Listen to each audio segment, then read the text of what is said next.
पांडुरंग करू प्रथम मनादो सरे चरण संताची त्यांच्या पादाने कथेचा विस्तारो बाबाजी सद्गुरु दास तुका जयांचे केले स्मरण होय सकळ विद्यांचे अधिकरण ते जीवंदो श्री चरण गुरूंचे ते नमस्कारोणी आता प्रस्तुत कीर्तन रूपी सेवेकरिता निवडलेला अभंग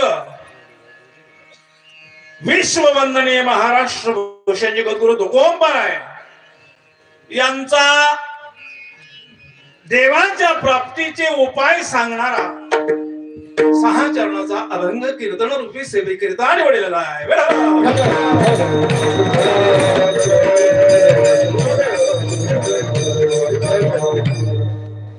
सेवेला सुरुवात करण्यापूर्वी अल्पसहा परिहार देणं आवश्यक आहे. आज आपल्या गावामध्ये अयोध्या आहे.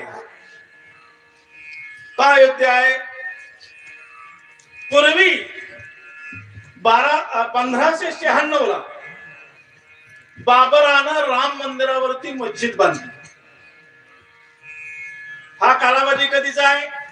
1596 चा कालावधी आहे. या कालावधीमध्ये बाबरानं मंदिरावरती मस्जिद बांधली.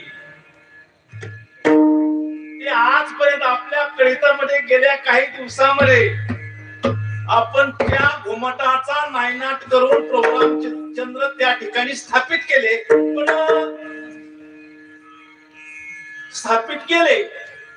पण प्राण प्रतिष्ठा झाली नाही. आणि आपल्या धर्मामध्ये असं आहे, ज्या दिवशी प्राण प्रतिष्ठा होईल त्या दिवशी त्या मूर्तीमध्ये देव पण येत. याच्याकरता त्या कालावधीपासून आजपर्यंत म्हणजे 22 तारखेपर्यंत प्राण प्रतिष्ठा 22 तारखेला. आणि मग तेव्हापासून प्राण प्रतिष्ठा झाल्यानंतर मग त्याच्यामध्ये देवत्व आहे. मग महाराष्ट्रामध्ये म्हणण्यापेक्षा भारतामध्ये जिथे जिथे हिंदू म्हणून घेतात लोक त्या ठिकाणी हा उत्सव कमी अधिक प्रमाणात चालू आहे. कोणी 4 दिवसाचा केलाय, कोणी 8 दिवसाचा केलाय, कोणी 1 दिवसाचा का व्हायना पण केलाय. तेव्हा प्रथमतः गावकरी मंडळीला धन्यवाद. आपल्या धर्माला आपण नाही जागलं तर कोण जागेल? तेव्हा तुम्हाला सर्वांना धन्यवाद. त्याचप्रमाणे आदरणीय हरिभक्ती परायण आमचे यादव महाराज यांचा फोन आला. तारीख घेतली. आल्यानंतर मंडप हे मंदिरात दिसलं. इथं कोणीच दिसलं नाही. मला वाटलं आज अवघडच खेळते, पण जमलं कसं तरी. वातावरण तयार झालं. पहिला दिवस आहे. गावकरी मंडळीला विनंती आहे, आपण उद्यापासून बहुसंख्येने या 2 दिवस कार्यक्रमाचा आनंद लुटा. आणि दुसरा एक मुद्दा असा आहे, ते कशाचं मंदिर आहे? रामाचं. ऐका, ज्ञानोबराची गोड होती. ज्ञानोबराय म्हणतात, मूर्तीच्या रूपाने या ठिकाणी प्रभू रामचंद्र अवतीर्ण आहे. काय ज्ञानोबराची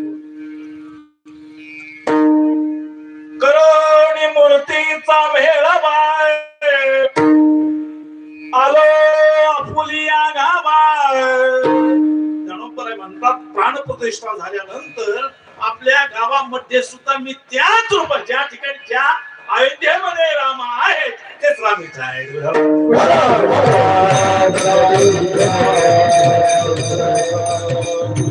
फोन आला, त्याच्यानंतर सरपंचाचा फोन आला. त्यांनी फोटो मागितला. म्हटलं फोटोची काय गरज आहे आपल्या, कारण फोटो जोगा माणूस नाही इतका गोरापा. तेव्हा आल्यानंतर गोष्टीवर गेलो, जेवण केले, या ठिकाणी आलो, कार्यक्रमाला सुरुवात झाली. आता किती वाजले? आता 11:45 आपलं कीर्तन संपणार.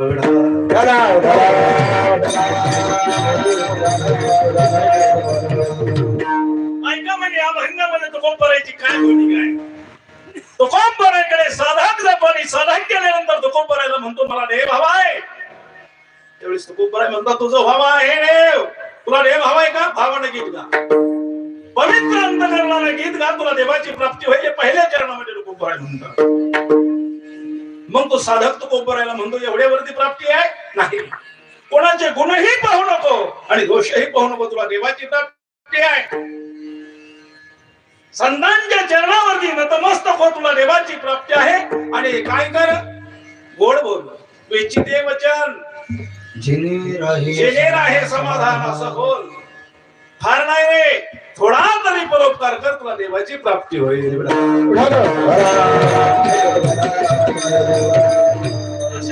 तुकोबरायचा अभंग आहे. पण एक महत्वाची गोष्ट सांगायची राहिलो, नाही तर उद्याच्या हे मंडळी म्हणतील यांच्या बरोबर यांनी आमचं नाव सुद्धा घेतलं नाही.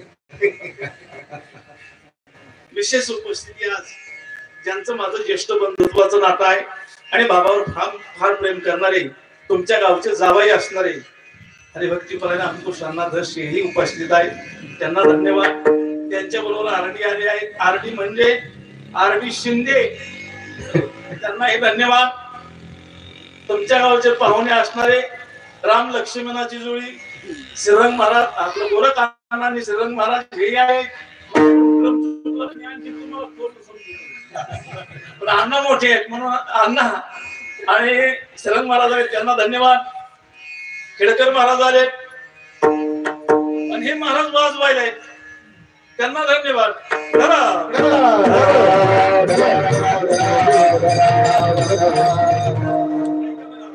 प्रस्तावना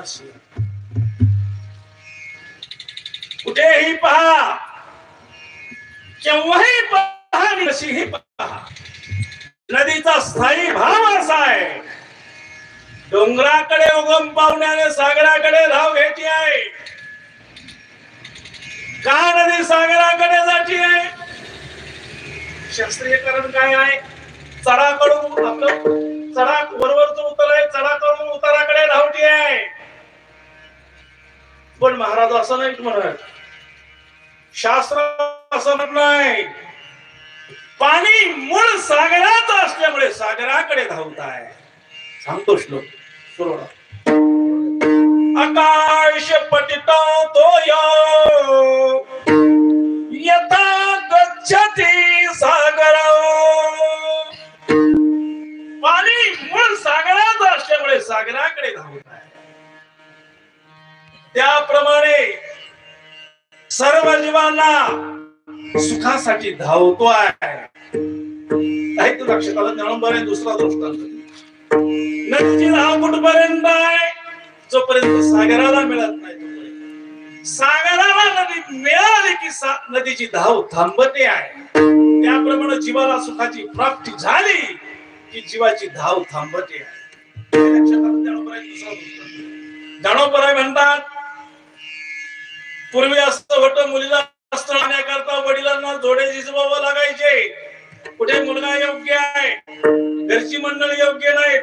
कुठे मुलगा ही योग्य आहे, घरची मंडळी ही योग्य आहेत, तर इस्टेट योग्य नाही. कुठे मुलगा ही योग्य आहे, घरची मंडळी ही योग्य आहे, इस्टेट ही योग्य आहे, पण 196 मुली पसंत नाही. ज्ञानोबराय म्हणतात एकदाचा जग जुळून आला. त्या मुलीचा विवाह जमला, लग्नाची घटिका ही जवळ आली आहे, लग्नही लागलं. त्या दिवसापासून त्या मुलीची जबाबदारी कोणावर जाते बाबा? लग्न झाल्यानंतर विलास महाराज त्या मुलीची जबाबदारी बापावर असते का मालकावर?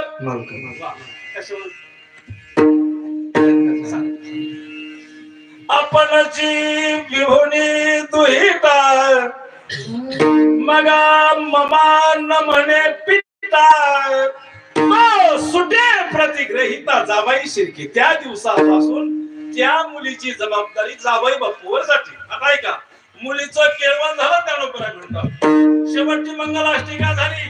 मग मंगलाष्टिका झाल्यानंतर मुलीचा विवाहाचा खाटोटोप संपतोय की नाही? का नाही? असं म्हणेल का मुलीचं बाप नाही नाही मला मुलीला दुसरं स्थळ पाहिजे, लग्न झालं नाही म्हणून काय ज्ञानोबरायची का केळवली नवरी जैसे का सन्यासाची परे. मुलीचं केळवण झाल्याबरोबर विवाहाचा खटाटोप संपतोय. त्याप्रमाणे जीवाला सुखाची प्राप्ती झाली की जीवाची धावपळ थांबते. ज्ञानोबरायने याच्याही पुढे एक दृष्टांत दिला. ज्ञानोबराय काय म्हणतात, स्वयंपाकाचा खाटोटोप कुठपर्यंत आहे? तृप्ती होत नाही. तृप्ती आली आलैसी आगणे सरती अपयसे. तृप्ती झाल्याबरोबर जेवणाचा खटाटोप संपतोय. त्याप्रमाणे जीवाला सुखाची प्राप्ती झाली किंवा देवाची प्राप्ती झाली की जीवाची धावपळ थांबते. मग मला सांगा, जीवाला देवाची प्राप्ती कधी आहे?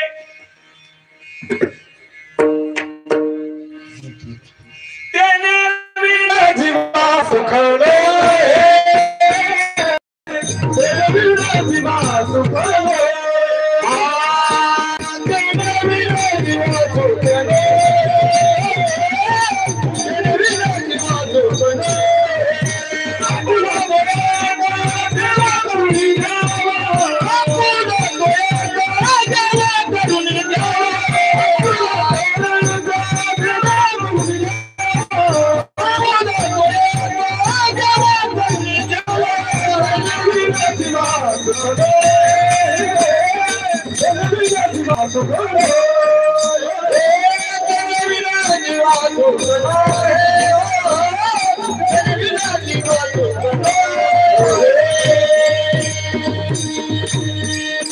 जीवाला सुखाची प्राप्ती आहे, पण देव आपला सांगितला पाहिजे. जीव सारखा सुखाच्या अपेक्षेने धावतोय. रात्रीचा दिवस, दिवसाची रात्र, हाडाचा काढा, रक्ताचा पाणी, दुधात पाणी टाकून डिरीवाल्याला फसवतो. सुखम सर्वाय रुच्यते. सुख हवाय पण पाणी टाकून मिळतं का बाबा? दुसऱ्याच्या लेकराच्या तोंडात घालून नाही मिळाला. त्याला सुख पाहिजे का? त्याला चांगलं कार्य करा, चांगलं कर्म करा. निषिद्ध कर्माला सुखाची प्राप्ती आहे. सुखासाठी धावतोय. गोड दृष्टांत तुकोबराय दृष्टांत देतो. तुकोबराय म्हणतात, तो बेल्लार असतो. बेल्लार बेल्लार कोणाला म्हणतात? गवंडी काम करणारा. तो बेल्लार विचित्र. त्याला एक पत्नी आहे, 2 मुलं आहेत. प्रत्येकाचा विसार घ्यायचा काम कोणातच पूर्ण करतो. असा विचित्र तो बेल्लार म्हणजे गवंडी. त्याला एक गाढव होत बरं का ना, त्याला एक गाढव होत. गाढव पण हा मालक दररोज रात्रीच जातोय. आज पाहू बरं, जायचंच नाही. कुणी ठरवलं? गाढवानं ठरवलं. त्याचा दररोजचा नियम, मध्यरात्रीला गाढवाला उठवायचं, पाल सोडायचं, त्याच्यावर बांबू टाकायचे, पाल टाकायचं, गोधड्या टाकायच्या, पाटा टाकायचा, वरवटा टाकायचा, पत्नीला बसवायचं, मुलाला बसवायचं आणि गाढवाला हाकायचं. पण गाढवानं ठरवलं आज जायचं नाही. गेलं काही आंदोलन उतरून बस खाली बस. त्याला फोक काढला, गाढवाला मारायला लागला. तेवढ्यामध्ये शेतकरी वरून पाहतोय, गवडी गाढवाला मारतोय. का गवडी, का कारागीर का मारता? तुम्हाला चालत नाही, मला सोपा औषध आहे. माझ्या घासातून एक पिंडी आणा, याच्या 4 पायामधून एक बांबू बांधा, तोंडाचं घासाच्या पिंडीचं फुटभर अंतर ठेवा. त्याने केलं ना तसंच. घासात गेला, एक पिंडी आणली, बांबू 4 पायामधून गाढवाच्या बांधला, तोंडाचं पिंडीचं अंतर 1 फुटभर ठेवलं. त्या घासाच्या पिंडीला पाहून जे गाढव उठलं, म्हणजे तुरु तुरु तुरु तुरु तुरु तुरु तुरु तुरु चालतंय, तसं हे गाढव प्रपंचाच्या पिंडीला बोललं. प्रपंचाच्या पिंडीला बोललं तू कोपराय म्हणतात, आणि जन्मच्या जन्म चालतंय. सर्व सुखाची जन्म गेला, सर्व सुखाची जन्म गेला, शांतायक मुक्ती नाही गेला, शांतायक मुक्ती नाही गेला. इंद्रकाठीच्या सिनेमावला, इंद्रकाठीच्या सिनेमावला, माया व्यक्तीला जीव माझा, माया व्यक्तीला जीव माझा. माझ्या परिवाराने माझ्या परिवाराने तिकोने, माझ्या परिवाराने तिकोने, माझ्या परिवाराने तिकोने. सुखाच्या अपेक्षेने जीवाचे जन्मच्या जन्म गेले, पण जीवाला सुखाची प्राप्ती नाही. मग तो बरोबर आहे म्हणणार, जीवाला सुख हवंय का? टेने विना जीवा सुख नव्हे, त्याच्याशिवाय मला सुखाची प्राप्ती नाही. कोणाशिवाय? आपला तो जो देव आहे तो आपलासा करून घ्या, जीवाला सुखाची प्राप्ती. मग म्हणजे देव आपलासा करण्याकरता देवाला आवडेल ती साधना करावी लागेल. ज्या साधनेने देवाची प्राप्ती आहे ती साधना करावी लागेल. शास्त्रामध्ये अनेक साधना सांगितल्या देवाच्या. गीता शास्त्रामध्ये देवाच्या प्राप्तीच्या अनेक साधना सांगितल्या. त्यातली पहिली साधना सांगितली योगानं देवाची प्राप्ती. पण योग जीवाला जमेल काय? त्यानं करायचं म्हणणं क्लेशवादिक सरस्तेशा अव्यक्त सक्त चेतसा अव्यक्ताय गतिर्दुःखं देहवद्वेदवाप्यते. ज्ञानापर आहे पहिली भूमिका. शीत वेळावे उष्ण पांगुरावे, वृष्टीची असावे घरात, आणल्या तहानची प्यावे, भुकेल्या भुकची खावे, अहोरात्र नमवावे उगावारात. त्याच्या पुढे ज्ञानोपर म्हणतात बाहे पालोहाची अचले, जय मोचली पडती खाले. योगानं देवाची प्राप्ती आहे, पण किती अवघड आहे साधना. लोखंडाचा फुटा नाही खायचं, ज्याच्या मुखांवर पिशी नाही त्यानं जमेल नाही. म्हणून ज्ञानोपर शेवट होईल. कोण सांगते? योगया गोविंदी येलो सिद्धी, योगया गोविंदी येलो सिद्धी, योगया गोविंदी येलो सिद्धी, योगया गोविंदी येलो सिद्धी. वायाची उपाधी गमधर्म, वायाची उपाधी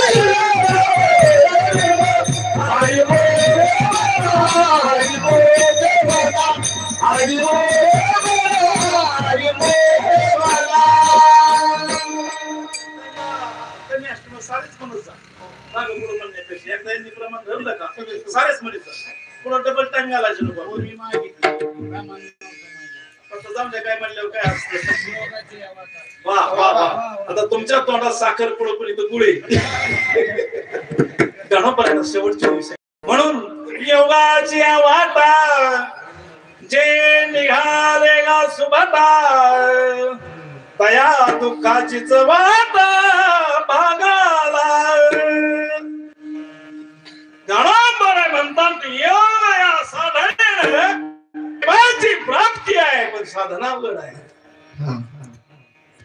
म्हणून योगाची म्हणून योग या गावी किंवा जी योग्यांची माऊली आहे. योगाचे किती अंग आहेत? वा अष्टांग योगे न शिलिजे टाकड्यातलं प्रमाण हे म्हणे म्हणे रोज कीजे रे मग काय कीजे हो वाचा कीजे खायची योग या साधनेनं देवाची प्राप्ती आहे. पण साधना त्याच्या हे पुढची एक साधना आहे वेदांना देवाची वेद जमेल जीवाला. आपण ज्ञानोपरायची आरती म्हणायची म्हटलं तर आपल्या अवघड पोझिशन आहे. आपण पुढे म्हणायची ज्ञानोपरायची आरती त्याला पाठीमागे म्हणायला हवी. आपण पुढे म्हणायचो लोपले ज्ञान की तो म्हणतो लापाले ज्ञान. आपण पुढे म्हणायची हिथं नेमती कोणी तो म्हणतो तिथं नव्हतं कोणी. आपण पुढे म्हणायचा अवतार पांडुरंग तो म्हणतो अवतावर पांडुरंग.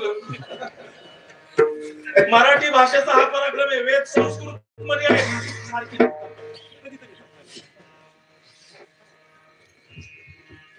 वेदांना देवाची प्राप्ती आहे. पण संस्कृत यावं लागतं. व्याकरण तयार असावं लागतं. आपलं व्याकरणाचं शिकरण झालं जमेल.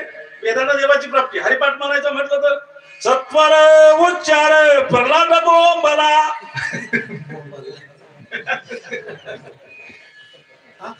जमेल का? वेदांना देवाची प्राप्ती आहे. साधना अवघड आहे. त्याच्या पुढची साधना गीतेमध्ये सांगितली. तपाला देवाची प्राप्ती आहे. तप म्हणजे काय? घरादाराचा त्याग, बायका मुलाचा त्याग, कोंबड्याची चण्याचा त्याग, गुराढोराचा त्याग आणि अरण्यात जायचं आणि देवाचं नामस्मरण करायचे याला तप म्हणतात.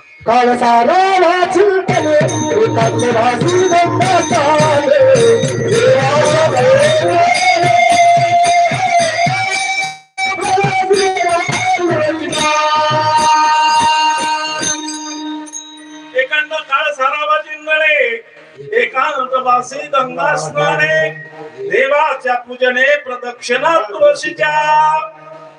एकांतात जायचं आणि पंचमीला तप करण्याकरता गेला. पुढे दीपवळी आली बर का पाहुणे.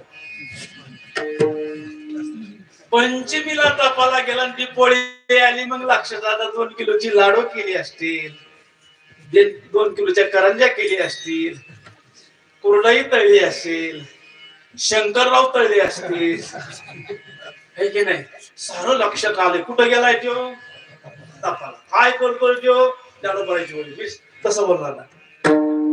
वणी जावणी वनिता चिंतेशी तरी ते तपशील जायला या ज्ञानोबरायची. वना म्हणे नाथवाने घरचं चिंतन करतो तपचात नाही.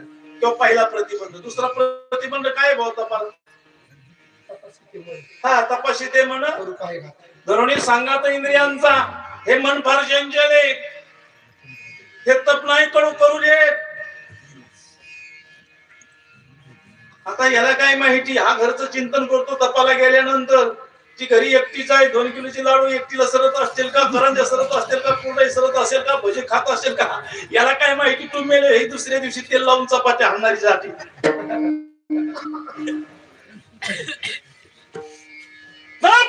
साधनेनं देवाची प्राप्ती आहे. पण साधना अवघड आहे. त्याच्याही पुढची साधना गीतेमध्ये सांगितली. कोणची साधना आहे त्याच्या पुढे? दानानं देवाची प्राप्ती आहे. दान कसं असावं? 18व्या अध्यायातला विषय. देशे काले जे पात्रेचे तद्दानम सात्विकम स्मृता. देश उत्तम असावा, काळ उत्तम असावा, पात्र उत्तम असावा. त्या दानानं देवाची प्राप्ती आहे. जमेल आपल्याला? जाऊ द्या. पांडवांच्या राजसूय यज्ञामध्ये हजारो ब्राह्मण पांडव जीव घालायचे. पुण्याची घंटा वाजायची. एके दिवशी बंद झाली. राजा धर्मानं भगवान श्रीकृष्णाला प्रश्न केला. दररोज पुण्याची घंटा वाजणारी आज बंद होती आहे. मग भगवान श्रीकृष्ण राजा धर्माला म्हणतात तो कोणाला दान दिलं? एका ढिबराला 1 रुपया दान दिला. त्याचा परिणाम त्यानं जाळा मासे पकडायचा. हे पुण्य करायचे, अन्नदान करायचे, पण तेवढंच पाप तिकडे व्हायचे. मग मला सांगा पांडवांना सुद्धा सत्पात्री दान जमलं.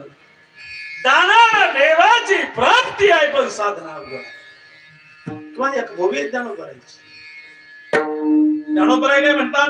आपल्या दारातून विनमुख अतिथी जाऊ द्यायचा नाही. जर गेला तर आपलं पूर्व सुकृत घेऊन जातो. काय भव्य ज्ञानोबरायची? विन्मुख केली अतिथी नी सर्व सुकृताची संपत्ती. आता ऐका, या ज्ञानोबराच्या भूमीशी साऱ्यांना सहमत असावं लागणार आहे. मग जर अतिथी आपल्या दारात आल्यानंतर जर विन्मुख गेला तर आपलं पूर्व सुकृत घेऊन पूर्व पुण्य घेऊन जाणार आहे का? तर ऐका, ज्ञानोबराला अतिथी कोणता म्हणायचे हे लक्षात ठेवा. ज्ञानोबराय म्हणतात तुमच्या दारात वैदिनी येते आणि तुम्ही वाढल्यानंतर तिचं समाधान होत नाही, पुन्हा पुन्हा मागते तिला अतिथी म्हणत नाही, त्याला भिकारी म्हणतात. ह्याच्या काचा समाधान दात्यानं दिलेल्या दानावर असावा आणि मग तो सत्पात्री दान घातला. त्या दानाला खरं पुण्य आहे. देश उत्तम असावा, काळ उत्तम असावा आणि पात्र उत्तम असावा. मग असं कुठं घडतं? देश कुठं उत्तम आहे, काळ कुठं उत्तम आहे, पात्र कुठं उत्तम? नामदेवरायचं प्रमाणे येथे कशित दिदल्या कोटी कोळाचे होय उदर कोटी याग केले पूर्णे ऐसे महिमाने या तीर्थाची. तिथं सत्पात्री झाले. पण नरीला जा, तिथं पंगड घाला, तिथं सत्पात्री झाले. भिकाऱ्याला दान द्या, ते सत्पात्री दान आहे. वारकऱ्याला दान घाला, अन्नदान करा, त्या दानाला देवाची प्राप्ती. वेदानं देवाची प्राप्ती आहे, साधना अवघड आहे. तपानं देवाची प्राप्ती आहे, साधना अवघड आहे. मग दानानं देवाची प्राप्ती आहे, साधना अवघड आहे. शेवटची साधना सांगितली यज्ञानं देवाची प्राप्ती. यज्ञ जीवाला जमेल का? आपण सत्यनारायण घालतो. सत्यनारायण म्हणजे काय? ते कोणीतरी मला वाटतं प्रल्हाद शिंदेचं गाणं आहे, ऐका सत्यनारायणाची कथा. सत्यनारायणाची कथा माहिती का? ते थांबली. कोणी एक साधू आणि होता, त्या साधू आणि कलावती राणीला सांगितलं तुमच्यावरती सत्यनारायण देवाचा कोप झाला आहे. ते कलावती राणीनं ऐकलं नाही. तिला पुढे एक मुलगी, तिचं नाव नीलावती. ती पुढे पुढे मोठी होत गेली. एका दिवशी लग्नाच्या योग्यतेला आली. मग तिनं आपल्या मुलीचा विवाह जमवला. विवाह झाल्यानंतर मुलगी आणि जावई बापू सागरातून प्रवास करू लागले. सागरातून प्रवास करता करता नौका सागरात बुडाली. मग कलावती राणी ब्राह्मण काकाकडे गेली. ब्राह्मण काकाला सांगू लागली माझ्या मुलीची आणि जावई बापूची नौका सागरात बुडली आहे. ब्राह्मण काकानं पंचांग काढलं आणि सांगितलं तुमच्यावरती सत्यनारायण देवाचा कोप झालाय. आताच्या आता महाप्रसाद करावा लागेल. मग कलावती राणीनं ती यादी घेतली. 1.25 किलो तूप, 1.25 किलो साखर, 1.25 किलो रवा, खोबरे, नासलेले पाळ, सडक्या सुपाऱ्या घेऊन कलावती राणी ब्राह्मण काकाकडे आली. ब्राह्मण काका फार हुशार होते. ब्राह्मण काकानं काय केलं? 1.25 किलो तूप, 1.25 किलो रवा, 1.25 किलो साखरेचा महाप्रसाद बनवला. थोडा थोडा लोकांना वाटला, बाकीचा घरी घेऊन गेले आणि मग सत्यनारायण देव प्रसन्न झाले.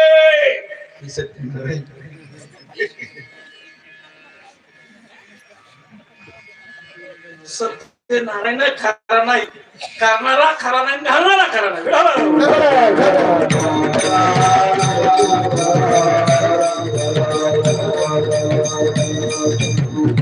म्हणजे यज्ञानं देवाची प्राप्ती सत्यनारायण जमत नाही, ही साधना अवघड आहे. आणि एक लक्षात घ्या, कलयुगामध्ये देवाला ही साधना तरी कोण आवडते? 11व्या अध्यायात सांगितलं, एक श्लोक दिला भगवंतानं. अर्जुनाला सांगितलं, अर्जुन ऐक, मला पूर्वीच्या युगामध्ये ही साधना आवडायची. मला आता वेदाध्ययन आवडत नाही. नाहम वेदेर्ण तपसान दानेर्ण जे जे हा नाहम वेदेर्ण, मी वेदाध्ययनाला प्राप्त होणार नाही. नाहम दानेर्ण, मी जाणार नाही. यज्ञाला नाही, तपाला नाही. कारण अवघ्या वाटा झाल्या. मागच्या युगामध्ये साधना आवडायची, त्रेता युगामध्ये वेगळी आवडची आहे, द्वापार युगामध्ये वेगळी आवडची आहे आणि कलियुगामध्ये वेगळी साधना आवडते. माझी युग परत्वे आवड बदलती आहे. जस माणसाची बाबा कीर्तनीकडे वये परत्वे आवड बदल, बरोबर आहे की नाही? बाबा माझ्या मोठ्या भावासारखे तुम्ही, तुम्हाला लहानपणी काय आवडायचं?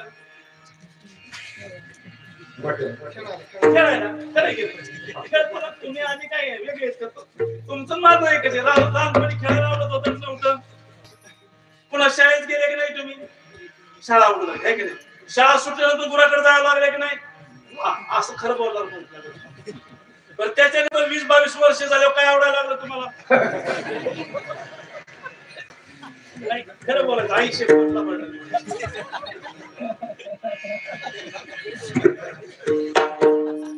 काय आवडत होत?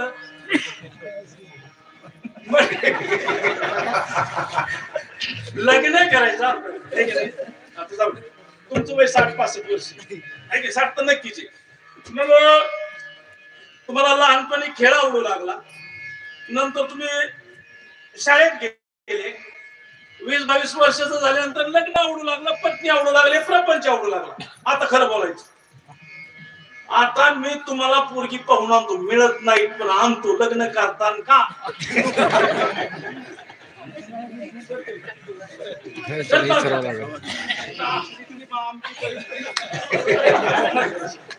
नाही करणार का? आवडत नाही का?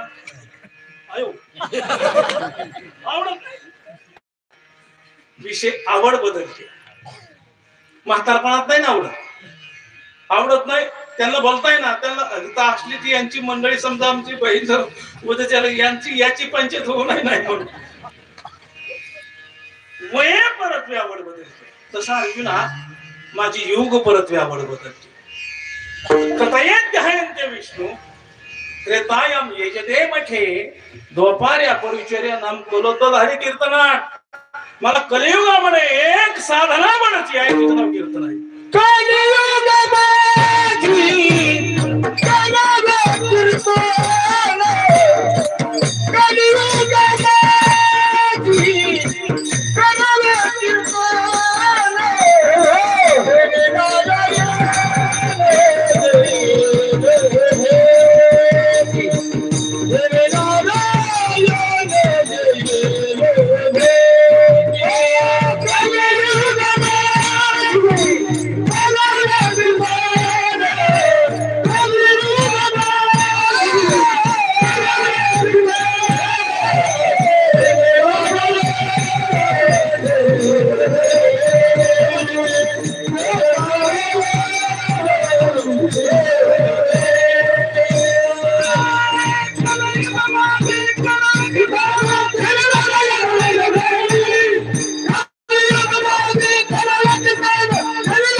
मला एक साधना आवडती आहे, कीर्तन ही साधना.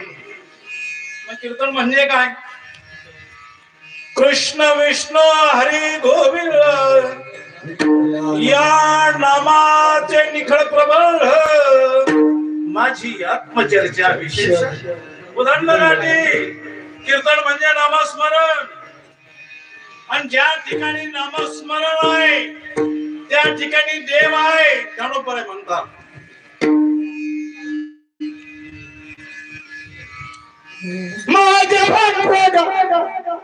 नारदाचं नाही सांगत, ज्ञानोपर सांगत.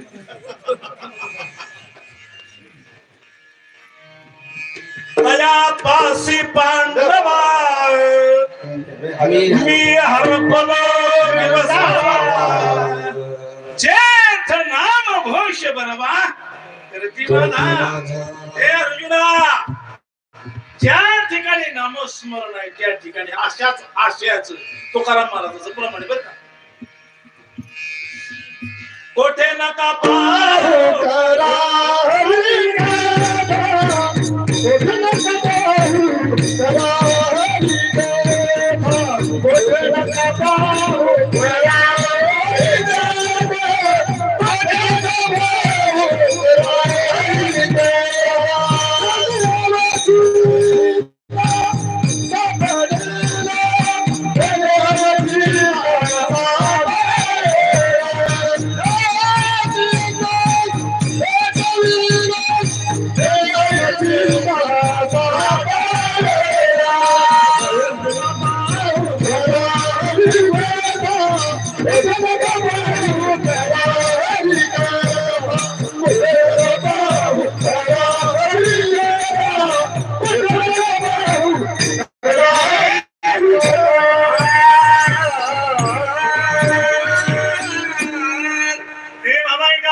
पाहिजे.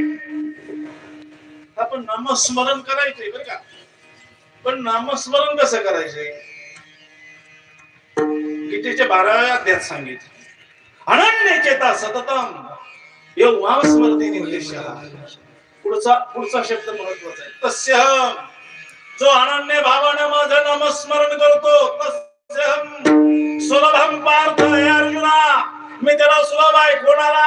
जो अनन्य भावानं माझं नामस्मरण करेल त्याला मी सुलभ आहे. देवाची प्राप्ती जे भाव आहे का नामस्मरण करा, पण अनन्य भावानं करा. तुझा भाव आहे देव, तरी भाव आहे का अनन्य भावाने नामस्मरण कर. याचाच अनुवाद तुकोपराय अभंगाच्या पहिल्याच्या भावे गावे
हवी असेल तर नामस्मरण करा. पण नामस्मरण करायचंय पण कसं करा? पहिला शब्द आला अभंगामध्ये भावे. कोणता शब्द या अभंगामध्ये? भावे. भाव नसेल तर देव नाही. भाव बळे आकळे भावे विना देव. भाव ज्याच्या गाठी त्याशी लाभ उठावटी तो गोपराय म्हणतात. देव हवाय का मग भाव? देवाच्या प्राप्तीचं वर्म आहे. कोणतं वर्म? ते एक आहे, दृढ धरावा भाव. देव हवाय तर भाव पाहिजे. आपल्यात एक ग्राम्य कवीने कुणीतरी म्हटलंय, म्हणे नाही भाव म्हणे देवा मला जेव काही बाजारचा भाजीपाला आहे. भाव हवाय.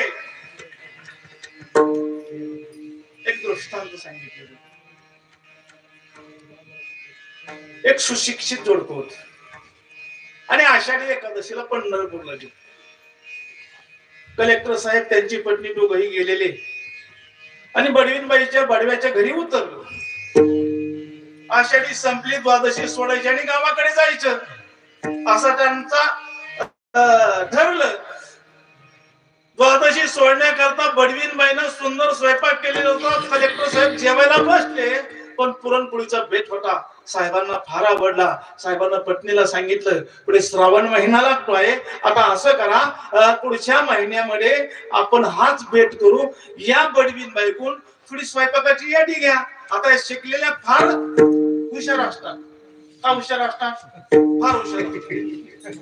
डबल एम ए झालेले असतात. किती? Double M A.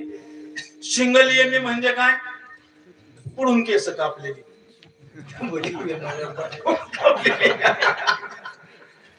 Single M A म्हणजे पुढून केस कापलेली आणि डबल एम ए म्हणजे पाठीमागून बी कापलेली. अशी डबल एम ए झालेली कलेक्टरची बायको. कलेक्टर साहेब चांगलं सांगतात, यादी घ्या. आवाज बोलतात तीर्थाच्या क्षेत्रात ठिकाणी. ते म्हणजे नाही मला येते.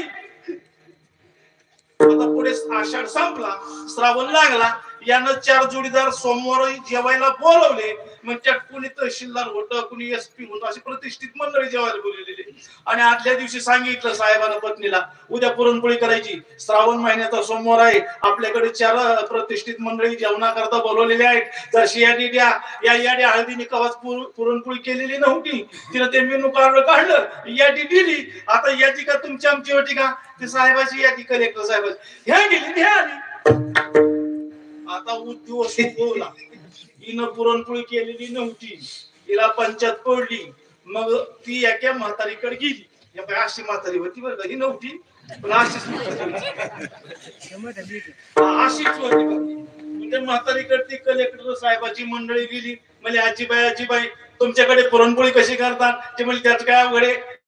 कणिक घ्यायची म्हणजे माहितीये, त्यात पाणी वाटायचं म्हटली माहितीये. मग काय करायचं? वरावट्यावर ठेवायची आणि पाट्यानं पातळ घ्यायची. कसं रे काम? पाट्यावर ठेवायची, वरवट्यानं पातळ घ्यायची म्हणली माहिती.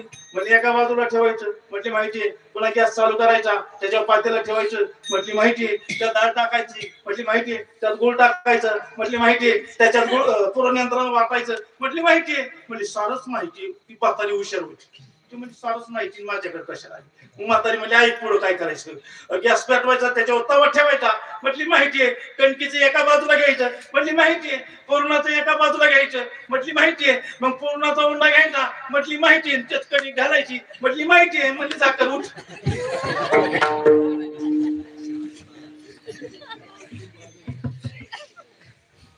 तिने तसं केलं. आता त्या म्हातारी हुशार होती ना. म्हातारी म्हणजे सारच माहिती माझ्याकडे यायची. मग म्हातारी नेमकं सांगायचं ठेवलं. मग तिने काय केलं? जशाची तशा गॅस पेटवला, तवा ठेवला, एका बाजूला कणकीचं घेतलं, एका बाजूला पुरणाचं घेतलं. पुरणाचा उंडा घ्यायची बरं का, त्यात कणिक घालायची, लाटायला गेले की भाकऱ्या. ते म्हणजे आपलं काय चुकलं असेल बरं? ते म्हणजे बरोबर आहे. बडवीनबाईच्या अंगावर पांढरं पातळ होत. तिने लगेच पांढरं पातळ नेसली. ती एकटीच असायची. ती काय करायची? पुरणाचा उंडा घ्यायची, कोणी कान घालायची, लाटा गेले की भाकऱ्या. म्हणजे काय चुकलंय? म्हणजे बरोबर आहे. बडवीनबाईच्या हातात बांगड्या नव्हत्या, माझ्या हातात 2 डझिने. तिनं दगड घेतला आणि फोडून टाकल्या. क्रिया तीच असायची. पुरणाचा उंडा घ्यायची, कोणी कान घालायची, लाटा गेले की भाकऱ्या. म्हणजे काय चुकलं असेल? म्हणजे बरोबर आहे. बडवीनबाईच्या डोक्याला केस नव्हते.